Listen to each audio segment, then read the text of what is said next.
Bom, é sempre bom ter os relatos, né? Os relatos de batalha, porque isso nos dá essa dialética, assim, ela dá insights importantes.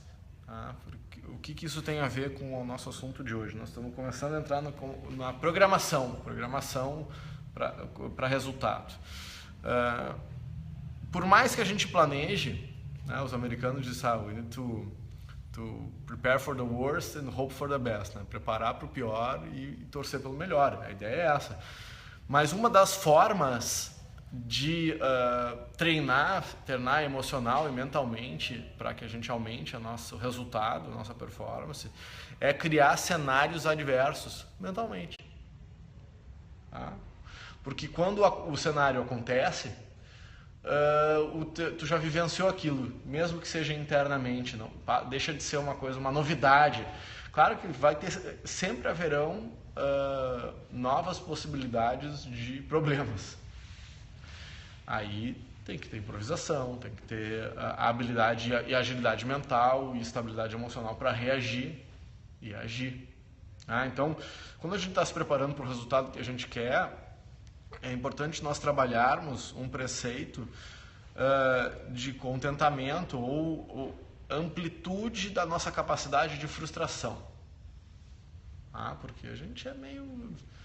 Eventualmente, quem nunca fica mimado, né? Quando as coisas não acontecem do jeito que a gente quer, a gente tem piti. Pode ser interno, outro não precisa saber, mas... E essa quebra, né? Essa frustração, ela se manifesta de várias formas. Pode ser fisicamente, com a dor de estômago, pode ser emocionalmente, com uma crise, pode ser... E tudo está relacionado, né? Então, eventualmente, no treinamento, quando nós estamos buscando um resultado, treinando um golpe novo, por exemplo, eu treino e não dá o resultado que eu espero. O treinamento de forma se dá através da observação pode se dar através da observação de pessoas que fazem muito bem. Por exemplo, então tem um dos professores lá, o cara tem uma saída de pé muito melhor que a tua. Vale, de repente, filmar o cara e olhar muitas vezes qual é a forma. Olhar e não é mapear, ele faz isso, ele faz aquilo, ele pega aquilo. Não, é realmente utilizar o recurso visual, a forma, quase como se fosse fazer um exercício de concentração sobre a forma que o cara usa para defender o pé. Você já deve ter olhado vários vídeos, o pé entorta, eu tiro, eu estou trabalhando flexibilidade, mas eventualmente a gente tem que deliberadamente treinar outras formas para deixar o nosso cérebro mais elástico. Só um parênteses que tu está falando agora, simplesmente, no treinamento, né, que é a minha área, a gente treina em adversidade, ou seja, eu preparava um piloto de estoque, quer dizer, está em estoque hoje, quando eu preparava ele corria Mini Cooper, e ele me falou, Gabi, tu não está entendendo, aqui eu faço, chega na hora da corrida eu não consigo, mas por que tu não consegue? Não, porque lá é muito quente. Eu digo, muito quente quanto? Sei lá, a última vez que eu vi estava 40 graus. Então tá. Vou ter ar-condicionado da sala a 38, assim, mais perto. Então tu vai treinar em 38 graus, suando, em bica, treinando. Por quê? Porque tu cria uma situação no mínimo mais parecida no treinamento dele. Claro, ele ia lá tentava fazer tudo perfeito, com arzinho 18. Chegava na hora de competir, a temperatura de dentro do macacão é quase 50. Então... É como utilizar aquelas máscaras de diminuição de oxigênio, né? Exato. Porque na hora da luta, tu não respira tão bem. Então a tua capacidade de absorver oxigênio é menor. Então eles usam... Agora é feito como treinar em Quito. E treinar no alto da montanha, por exemplo, para os maratonistas. Então tu emular, que eles chamam, né? Tu simular reações adversas ou mais próximo disso é bem interessante. E observar como é que funciona. Eu fui acompanhar um piloto de Stock Car agora no final de semana, que é aluno do Nilson. Ele é competidor contra o meu. Qual é o nome do teu? Vitor Gaines. Sim, o Vitor. Ele é do Vale dos Sinos, não é? Contra, né? Ele tá na Igbauer agora. Mas ele é de São Leopoldo, Novo Hamburgo, não é? Ele é de Porto Alegre, eu achei que ele fosse de lá. Mas ele não... Então... Só que como é que tu simula a diversidade interna, né? Já é... Eu estou tentando pensar no meu caso. Eu como é que eu vou fazer isso aí para relacionar com o cavalo? Tá, mas aí o que a evolução nos deu? O córtex pré-frontal. Essa é a grande... É o nosso simulador de voo. Tá? Então, na pior ou melhor das hipóteses, tu pode vivenciar mentalmente, tu cria um cenário. Então vamos, por exemplo, então nós vamos fazer que nós estamos fazendo aquela... Denis, vê um cenário horrível, a pista tá ruim, tá apertada, o que pior pode acontecer nessa pista? Aí tu cria o cenário mentalmente, mas como é que tu vai... É uma reflexão. Mas isso aí não é, no meu caso, se pensando, isso aí não é uma interferência que a gente não deve se adquirir, por exemplo? Porque eu naturalmente, essa situação desse cenário, naturalmente, às vezes passa pela minha cabeça, sabia? Não, mas é diferente. Não, até eu acho que o Luizão me perguntou sobre isso na aula que tu não estava. Então, qual é a diferença? Uma coisa... Oi? Exatamente. Uma coisa é tu deliberadamente fazer um exercício de criação de cenário de desastre. Tu tá voluntariamente criando um cenário, só que daí na tua mente, o treinamento é tu ver como que tu vai sair daquilo. Não, tu não vai ficar à mercê do desastre. Tu vai mentalmente resolver o problema. Outra coisa é tu ficar à mercê dessa imagem que invade a tua mente.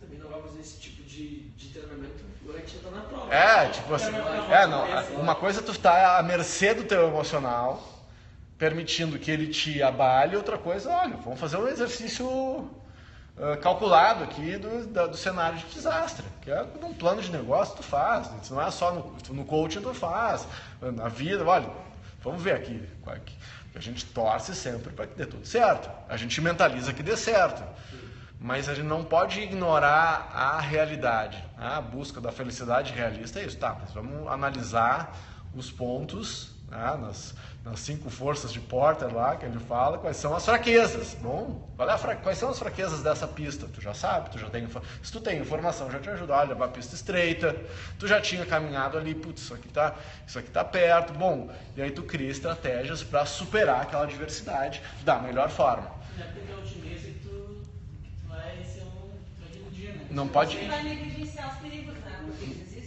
Não pode virar papael, entende? Nada me acontece. Não, olha, o pensamento é esse, nada vai acontecer. Mas não por interferência divina ou por sorte não faz mal para ninguém, né? Mas se tu puder ajudar a sorte, planejando, então a programação para a forma, ela passa por realmente ter informações, identificar as fraquezas, conseguir observar quem anda bem naquela pista. Eu vi numa entrevista do Rubinho Barrichello falando sobre essa questão do calor e disse que tinha um dos corredores que era gigante, pesado, mas ele estava sempre cool, né? E ele estava muito intrigado, porque ele passava muito calor, daí ele foi falar com o cara, daí o cara disse que abriu o macacão um pouco assim, e ele no capacete tinha um ar-condicionadinho e a camiseta dele era uma camiseta que ficava passando água. Então o carro estava a 60 graus dele e ele cool ali. Literalmente. Exatamente, tava com um cooler. Então se tu tem uma ferramenta que pode te ajudar, no caso deles, tu usa, né? Mas nem... ainda com cooler é quente. Não, claro, não. Ali sistema é bruto ali, eu acompanhei no final de semana, é tenso, eu não imaginei que fosse tão tenso assim, corrida de carro. Assim, fora ter box, aí arrebenta o carro e Stock Car, os caras se batem. O carro do Rubinho entortou o eixo do traseiro. Ele se bate, na Fórmula 1 se tu encostou, desmanchou o carro, né? Mas nosso Stock Car soco no joelho, chute no joelho, soco no queixo o tempo inteiro, assim, não tem... Por exemplo, no triatlon, eu não sabia, né? A quantidade de cara que quebra o nariz na largada do triatlon é gigantesca, né? Porque os caras largam aqui, sabe? E nem é por mal, entende? Imagina juntar um monte de cara que tá querendo ser o primeiro lugar, os caras largam no... Mas a corrida já mudou, né? Porque assim, antigamente largava todo mundo junto e quem chega primeiro. Hoje em dia tu tem um timer que fica no teu... Quando tu pisa no tapete, começa a contar teu tempo. Quando tu pisa mas no Iron não. No Iron junto. Mas em corrida mudou. Porque antes era assim, a largada era arte marcial. A cotovela. Agora não, tu pode largar por último, desde que teu tempo seja menor. Nas últimas corridas que eu vi, o pelotão de elite, que é o profissional, é junto. Mas são poucas. Todas as que eu participei. Claro, tu sempre tem o timer, que é o tira-teima. Mas são poucas, entendeu? As corridas que eu corro são 5.000 pessoas. Tipo, na meia do Rio eram 3.000 pessoas. Mas daí é amador, né? E aí divide. Tem lá, mas daí já largam assim, né? O pelotão Kenya sai na frente, tem um pace de 4, daí eles vão te dividindo como no profissional. Mas tem quando chega no limite da sofisticação,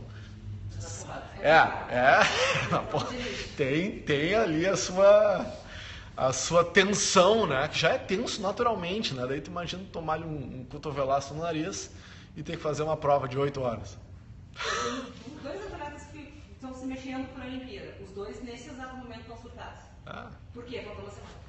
Então não interessa. Um foi para a coluna, o outro foi para o ombro. Mas os 2 estão com o mesmo problema, pressão. Né? Pressão emocional comendo. Agora é engraçado, você vê que tudo tem a largada, não sei o que, a entrada da pista. Tudo é importante.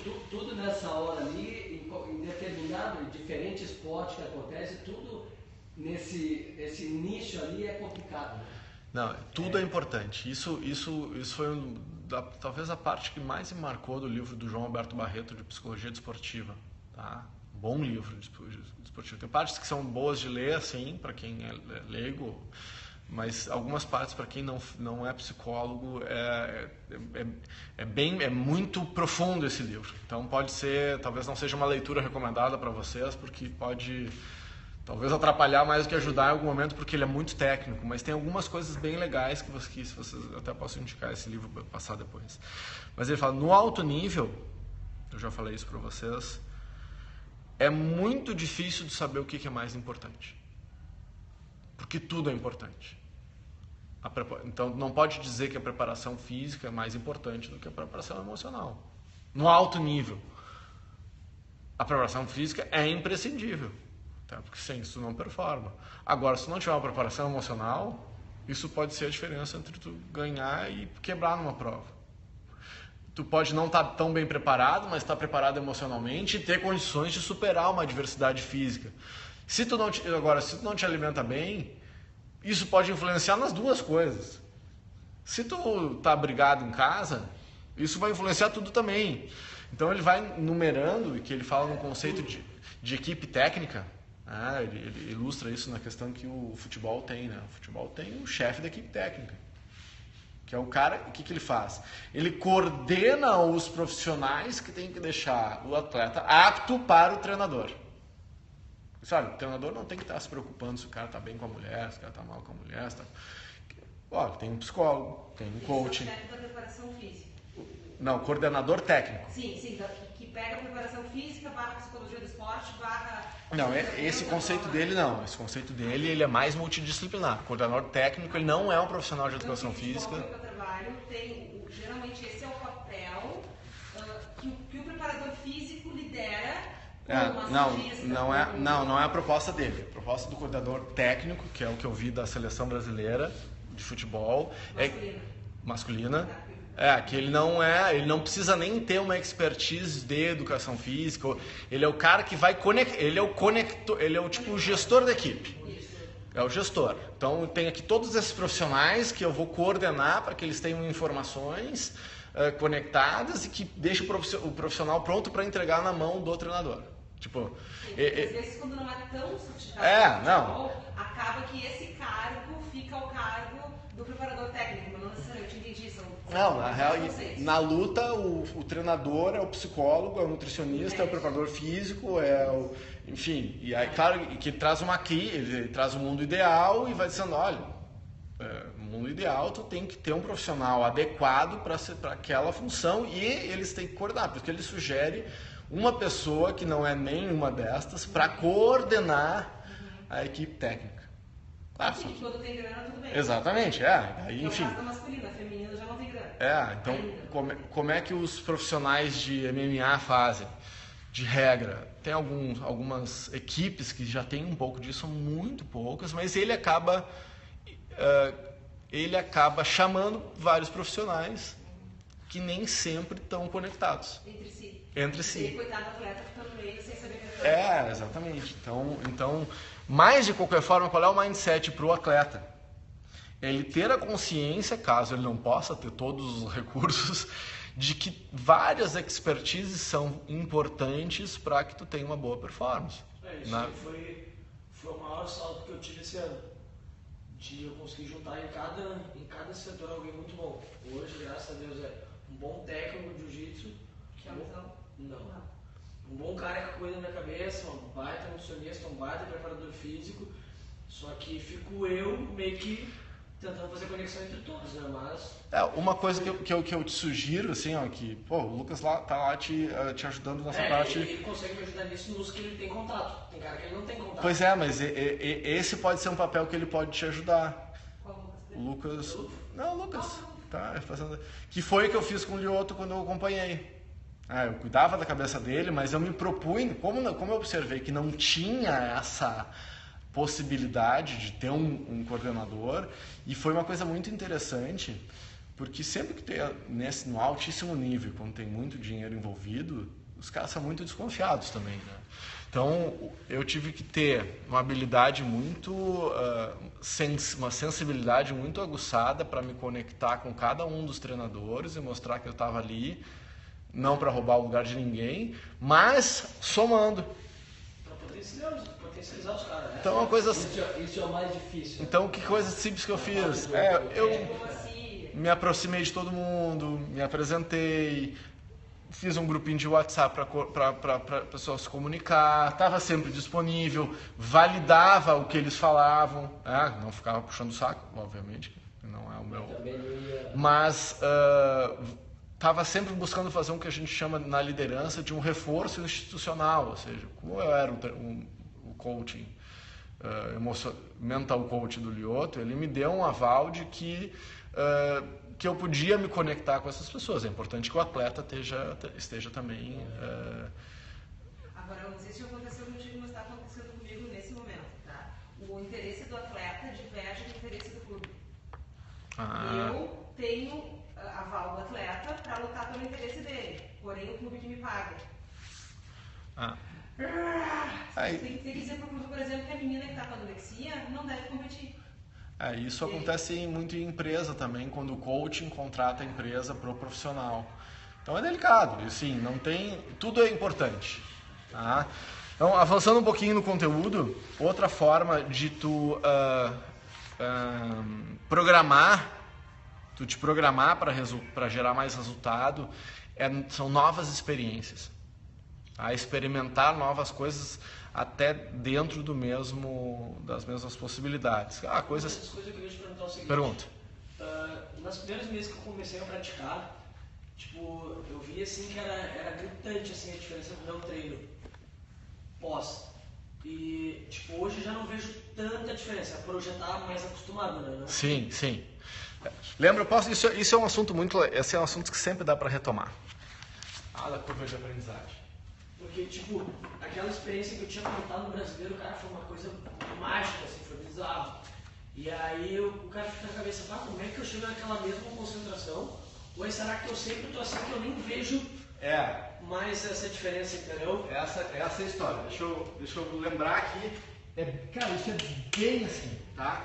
Porque nós somos treinados emocionalmente, culturalmente, para esses saltos. Então, treino bom é treino que dói. Tanto que tu faz um destreino. Eventualmente, depende da técnica, pode ser até bom, tá? Mas em termos de evolução pessoal, falando de gestão emocional e evolução, dentro da natureza, de regra,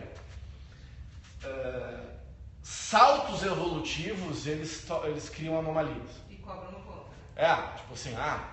O salto ele dá depois de um acúmulo de energia, que até isso eu vi no mestrado sobre salto quântico, da física, só que o salto quântico ele pode ser para cima e para baixo. O salto quântico não é só para cima, pode diminuir. Mas eu não vou entrar em física quântica aqui, tá? Daí já foi demais, tá? Então, qual é a ideia com a nossa prática e com a gestão de performance, de qualidade de vida e de evolução? é que pouco a pouco ela seja quase imperceptível. Porque daí a gente fica com a síndrome de abstinência, daquela sensação de que eu tenho um saltão. Tá? Isso é a teoria e a prática da curva de aprendizagem. Das 20 horas depois que aumenta, lembra? Sim. Faz o eixo aqui. Não, lembro bem. Tá? Então, o que acontece no início de qualquer coisa? As primeiras 20 horas, dá aquele... E a sensação de estar subindo, ela é espetacular. E assusta uma galera. Total. Só que depois, essa curva, ela não, invariavelmente, e aí quanto mais alto tu tá, cara, menos curva.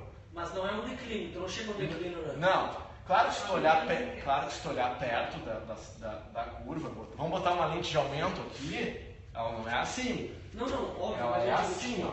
Por eu não ter a sensação, não quer dizer que eu tô pior do que Não. E tu pode, inclusive, ter a sensação de declínio em algum momento. Só que ela é assim, ó. Tu tá aqui, tu deu um declínio, só que tu tá mais alto. Não, claro que eu tenho noção que o cara não é uma máquina, que dia ele não vai ter 100%. Então tu tá aqui, ó. Daqui a pouco tu tá aqui. Então não é assim. Violino. Nossa, o começo, escala 1, escala 2, escala 3. Chega depois, cara, eu tô 3 aulas e não consegui fazer essa nota. E assim.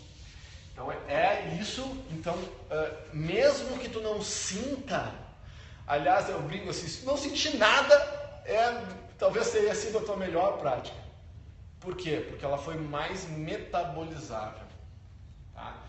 Isso não é assim quadrado e exato, tá? É só um mindset para a gente saber que eu não preciso sentir os efeitos. No início tu vai sentir todos os efeitos. Depois, eventualmente, o que acontece? A pessoa diminui a prática para voltar a sentir os efeitos. Mas isso é ilusório, é uma sensação que eu quero ter aquela sensação. Não precisa.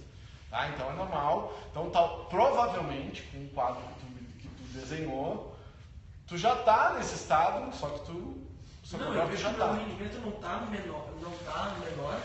Mas a sensação... A dificuldade, o mais interessante foi que a minha evolução botou um envolvimento muito maior na equipe inteira, assim. Então eu vejo direto, vem pessoas de outras equipes treinar comigo, normalmente o cara fazendo um treino no parelho com qualquer outro aluno meu. Nossa, os caras estão voando, assim. Eu vejo, o que esse cara fez de diferente pra ter melhorado? Nada, só desse envolvimento que tá maior e eu tô mais... com certeza. O teu comprometimento e envolvimento influencia brutalmente. Então, nessa preparação na vivência experiencial do desempenho, ou seja, a programação experiencial, ela passa por buscar fazer a mesma coisa de formas diferentes. Experimentar, realmente ter experiências. Na luta é fácil, né? Porque quanto mais parceiros de luta tu tiver, mais experiências distintas tu vai ter. Então, quanto mais cavalos diferentes tu tiver, mais possibilidades de te vivenciar com aquele mindset, com aquele emocional daquele cavalo. Enfim, então essas experiências são importantes. Se colocar como a Gabi disse, em situação adversa. Hoje eu vou treinar a 38 graus. Hoje está chovendo. Putz, eu vou treinar na chuva hoje, porque eventualmente vai ter um campeonato e vai estar chovendo. Treinar com um pouco de peso. Bota um colete de peso, uma calça com peso e uma caneleira na perna. Luta. Tira aquilo que tu te acha a pessoa mais voante do mundo. E aí as experiências, elas vão fazer o quê? Que a gente, pouco a pouco, o que o nosso corpo, daí de uma maneira geral, físico, emocional, mental, quando a gente começa a mudar e botar a diversidade diferente, parceiros diferentes, novas experiências, mas mantendo o foco no resultado, o nosso corpo vai começar a se automatizar na busca do resultado, na efetividade, porque o nosso corpo quer ser efetivo. Ele quer aproveitar o máximo do oxigênio, ele quer... A vida é uma busca de efetividade, de adaptação. Só que a gente está colocando a nossa vontade nessa história. Então, tu vai mudar a experiência mantendo o mesmo foco. Um exemplo que eu dei para o Luizão esses tempos, nessa questão de experienciar até uma ideia que é a programação por identidade. A gente falou em programação por fórum, programação por experiência e programação por identidade. Por exemplo, o caso da luta é sempre interessante, sempre para mim facilita porque eu conheço um pouco mais. Tu vai lá e observa o Roger Gracie lutando. Olha, sei lá, pega lá umas 2, 3, 4, 5 horas de lutas do Roger. Bom, teu próximo treino, tu vai lutar, não, aí qual é o exercício, sendo bem específico. Tu vai lutar como se tu fosse fazer um filme no qual tu fosse o Roger Gracie. Tu vai te vestir do personagem. É uma técnica até que no teatro se usa e que é a origem da arte marcial, que tu dá através da observação dos animais, observação. Então, é tu te colocar no lugar daquela pessoa e lutar como se tu fosse ela. Ou o Rickson Gracie, ou, enfim, qualquer um dos lutadores. Pô, esse cara aqui eu vou... Agora, se eu fosse fazer um filme sobre a vida dele, eu teria que imitá-lo. Cara, tu vai buscar fazer aquilo e vai absorver algumas características. Então, eu sempre falo Fernando Pessoa, né? Rodrigo Pessoa. Pô, Rodrigo Pessoa, ele tem uma forma muito elegante de... Pô, então se tu fosse fazer um filme sobre a vida do Rodrigo Pessoa, pô, tu teria que treinar a movimentação, o timing, é uma forma de tu fazer esse exercício de programação por identidade. Não é para tu absorver a identidade da pessoa, mas tu vai experienciar aquela identidade e buscar a tua. Daqui a pouco a gente já tem a nossa, mas tu vai buscar ter mais recursos de identidade. Na forma de falar. Eu que sou professor que falo pra caramba, eu tenho alguns benchmarks, assim. Brinco, é um dos caras que, pra mim, um dos melhores comunicadores que existe hoje, e há muito tempo, é o Silvio Santos, né? O cara é fenomenal. Fenômeno, era um fenômeno. Pô, tu observa lá como ele coloca, como é que ele fala. Enfim, aí eu até imito ele de brincadeira. Já com 80 e poucos anos segue. Pô, o Silvio Santos é um fenômeno. E uma coisa interessante que você está falando agora, eu estou lembrando dele, como ele consegue se desenvolver bem, principalmente com o público, né? Não, impressionante. Todo mundo ama de paixão aquelas senhoras, aquelas pessoas que estão lá, justamente porque a comunicação dele com o público é demais. Né? Então, e aí a história do que eu falei do Steve Jobs, né? You wanna be president, you'd better dress like a president. Tu quer ser presidente? Te veste como presidente. Então, tu busca o arquétipo, identifica como é que é o arquétipo de campeão. Pô, eu quero ser campeão. Tá.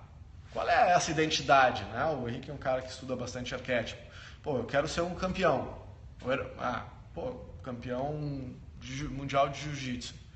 Quem é o cara que tu te identifica? Que serviria como espelhamento para tu te identificar e buscar aquela forma, aquela atitude. Bom, vai atrás disso.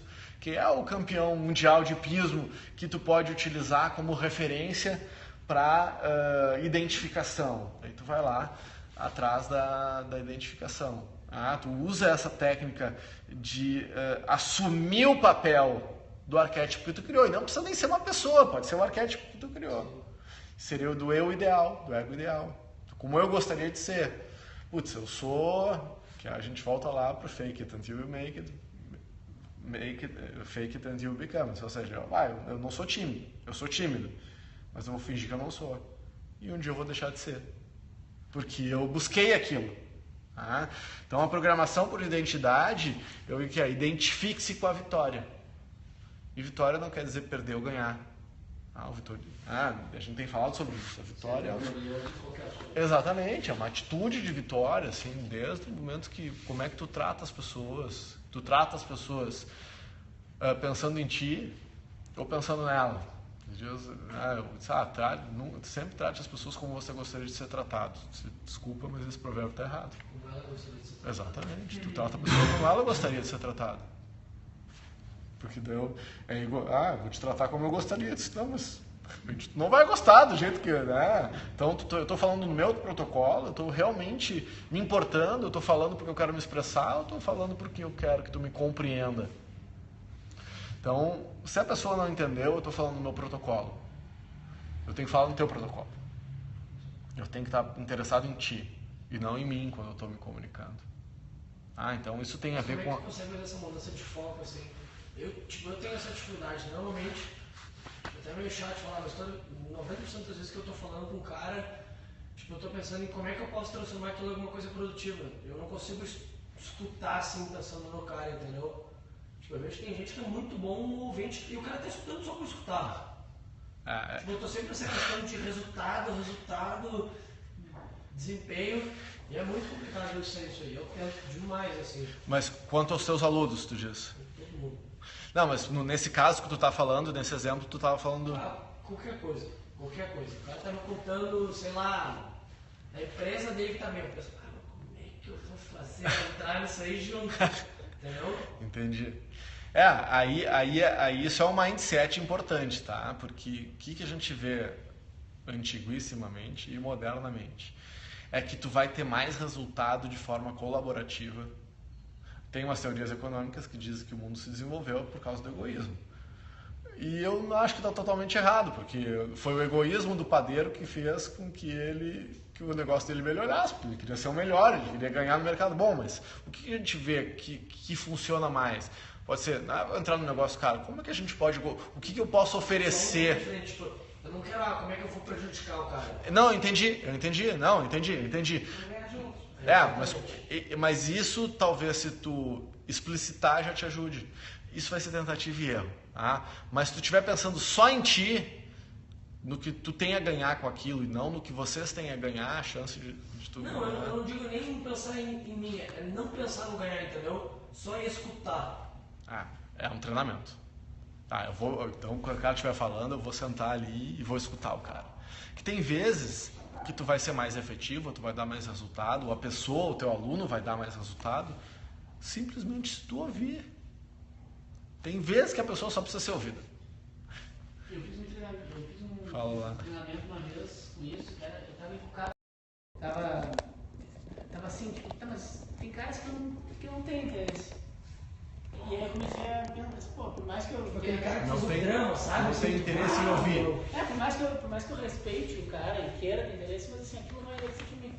Aí eu comecei a me ficar tão crítico em relação com isso, assim, que daqui a pouco me veio uma frase que me ajudou muito, que é assim, tá, e se eu tivesse interesse, como seria? Tipo, eu me fiz uma conexão do coaching, né? Eu tava e se tu ali, soubesse, né? Como tu faria? Eu tava ali e aí foi meio que um estalo lá dentro. Isso é porque vocês são homens. Se vocês fossem mulheres, vocês já saberiam como se fazer. É assim, tu desliga o botão, não escuta, faz daí sabia. O treinamento assim, me ajudou muito, porque daí tu consegue ter um interesse de verdade. Tá, mas se esse cara fosse muito legal, se eu quisesse muito ouvir ele agora, se eu estivesse aprendendo muito, assim, é mais ou menos isso. Daí tu tem que ser tipo um curioso, assim. Aí tu começa a ouvir o cara, daí depois é automático, assim. Meio que cria uma conexão ali. Mas é muito relevante essa tua pergunta, porque isso é um dos treinamentos mais difíceis quando tu trabalha em equipe, tá? Quando tu tem qualquer tipo de relacionamento. Funcionário. Não importa o tipo de relacionamento, porque qual é a ideia dentro de organizações mais humanas, mais efetivas, e que a gente tem observado que o caráter mais humano e de gestão emocional gera muito mais resultado do que essas empresas e organizações duras e antigas. Como era antigamente, hierarquizado, quadrado, não conversa mais com a realidade de hoje. Top goela down não funciona, ainda mais com a geração nova. Eu vi, por exemplo, uma das nossas colegas lá, elas fizeram uma seleção para a Dell, ela fazendo a seleção, um monte de gente se inscreveu e selecionaram 4 e os 4 demitidos. Eu não estou afim, não quero esse emprego. Se não tiver um propósito, se a pessoa não tiver, se tu realmente não tiver interessado, a pessoa daqui a pouco vai ver. E se tu não tiver um mindset colaborativo, não dura. Não, assim, ninguém dá carinho, a não ser que seja uma relação sadomasoquista, ninguém dá carinho se está apanhando. Tu não tem como exigir carinho de alguém que tipo, não vai me dar um abraço? Cara, isso não. Só que os relacionamentos mais antigos ou mais duros eram meio assim. Tu tem que me dar atenção. Cara, e tu acha para de gritar que de repente. A atitude do cara ou o que ele tá pensando por dentro, entendeu? Porque tipo, eu me dou assim, qualquer questão, tipo, pelo bem da equipe e tudo, mas às vezes o cara tá uma merda tá fazendo isso aqui, sabe? Bom, mas assim, aí... Isso não, cara, é importante tu te dar conta que tu tá fazendo porque tu tem um propósito maior. Sim. Entende? É uma merda fazer isso aqui, mas eu tô fazendo porque isso é importante. Pô, isso é maturidade. Isso, sabe? Não tem nada de errado, assim, ó, cara... O cara não vai estar 100%... Não, nunca. Não existe. Não existe, tá? Assim, ó... tipo... Qual é a história? Já não sou mais criança a ponto de saber tudo. Cara, quem sabe tudo e só faz o que gosta é criança. Cara, daí não tem conta pra pagar, não tem... Cara, criança... Exatamente. Mas tu pega ali criança, assim... recém-nascido ali, que só mama e chora, assim. Ali o cachorro o mamífero, ele só faz o que gosta. A gente só tem que fazer o que gosta. O cara começou errado já comigo. Claro que quem não quer fazer só o que gosta? Todo mundo quer fazer só o que gosta, né? Só que a gente comeu a fruta da árvore proibida, do conhecimento do bem e do mal, né? Um dia a gente vai vivenciando isso. Então, tá vendo que você teve coisa que você melhorou, teve coisa que você está do mesmo jeito, teve coisa que você piorou e você quer melhorar. O dia passa e você está sempre aprendendo, sempre querendo melhorar, enfim. E a chave... Um ano que vai olhar para ti hoje e vai dizer, puta, como é que eu não sabia aquilo, cara? E a chave para isso aí é o propósito. Tipo, qual é o teu propósito dentro dessa história? O que eu quero com isso? Porque se tu identifica o teu propósito, tu aguenta a adversidade. Agora, exatamente. Agora, se não tem um propósito, tu vai ficar, tipo, a história do Tropa de Elite. O policial corrupto não fica no BOP, porque não aguenta. Tu tem que ter um propósito maior para aguentar a adversidade, e isso é importante, entende? Tu tem que, olha, eu acho que eu quero ir no cartório, ficar na fila do cartório, tipo, eu acho que, enfim, não quero ir, sabe? Tudo bem. Para mim é um saco. Mas eu tenho que... mas cara, tudo bem, mas se é importante, agora tu tem que saber onde está a tua linha. Tá. E a linha normalmente são os valores para mim, tá? Onde é que está a linha da qual tu não cruza? Isso aqui está corrompendo os meus valores. Tá ruim, mas é valoroso e tem sentido. Isso aqui está corrompendo os meus valores. Para mim é a linha onde eu corto. Vamos sentar para conversar. Porque, cara, ninguém briga ou tem diversidade numa equipe ou com uma pessoa do que a gente está falando de relacionamento achando que está errado, né? Não é? Se tu acha que tu só tem discussão e problema, né? Eu vi isso no Game of Thrones, The Battle of Two Goods. É a briga disputa entre dois bens. Eu acho que eu tô certo, tu acha que tu tá certo, e aí a gente discute. Não é? É uma coisa lógica, eu não tinha pensado por essa forma. Então se tu acha que tu tá certo, eu tô certo, a gente mas isso aqui tá corrompendo nossos passos, isso aqui tá corrompendo meus valores, cara. Melhor a gente não seguir. Então o valor e o propósito é o fiel da balança aí dentro da história, até da performance. Tipo, mas vale a pena. Bom, olha, eu vou prejudicar um pouco a minha saúde aqui em função da performance que eu quero ter, porque eu quero ser campeão olímpico. Não vai achar que tu vai ficar saudável sendo atleta olímpico. Não vem, enfim. Exatamente. Então... Quer ser campeão? Não pensa que tu vai ter o ombro, o cotovelo, a orelha. Então é isso. Agora, o que tu tem que fazer? Então eu vou chutar o balde. Não, tu vai ir pelo outro viés. Tu vai buscar dar o máximo de suporte de saúde. Saúde, alto rendimento. Exatamente. Ou nem saúde, como é que tu vai conseguir aguentar? Exatamente. Então tu tem que dar mais potência, tu tem que... Tem certeza que tu quer ser alto rendimento. Então tu já tem que ter o propósito. Sim, não, isso que eu digo, o propósito é bem diferente. Agora a gente fala assim, alto rendimento e tomar uma garrafa de vinho na semana... não dá pra ter tudo. Não é questão de... Não, eu sei. Eu só tô dando um exemplo, entende? Não, só um exemplo. Eu tenho uma Olimpíada daqui a 4 anos. Daqui a 4 anos.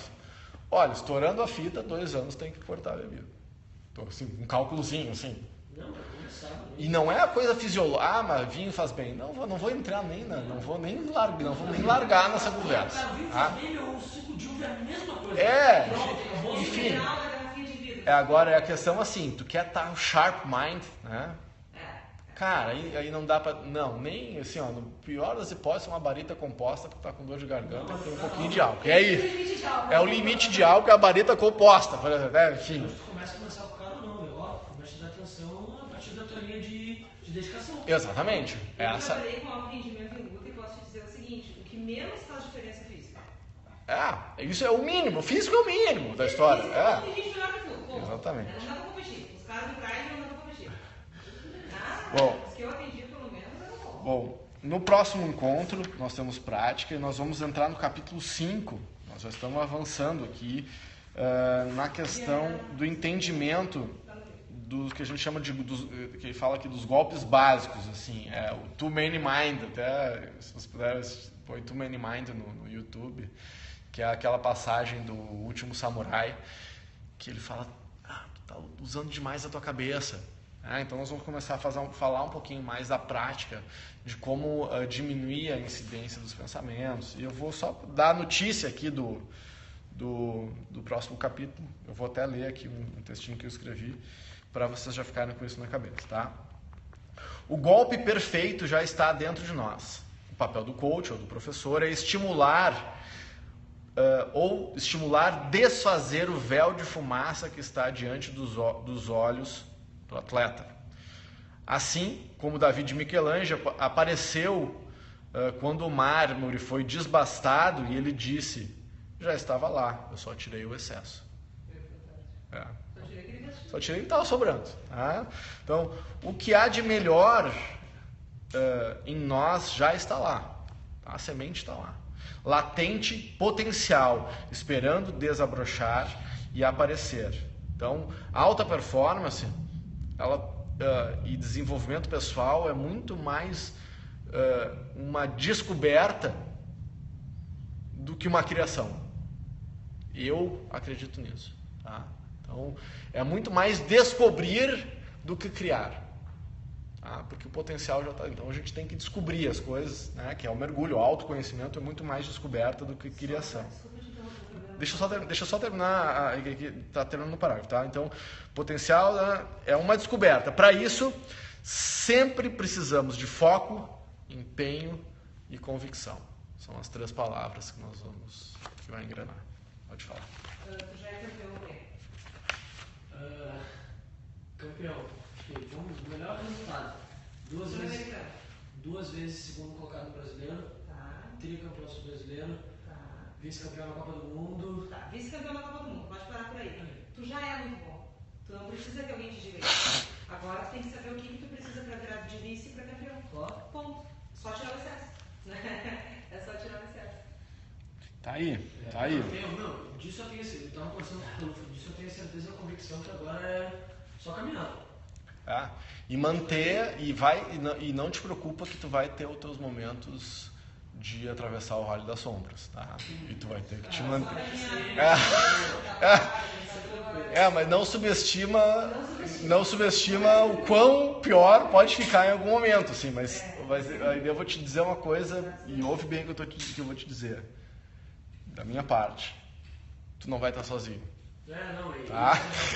Tu não vai estar sozinho nessa caminhada. Porque é solitário. Esse caminho é um caminho solitário. E dolorido. Então, assim, não vou te carregar nas costas, mas talvez tu possa dar umas risadas, que eu falo uma piada do teu lado ali, eu posso te dar, ajudar a curar as feridas, mas esse é um caminho teu, mas a gente não está sozinho nessa caminhada. Isso é importante.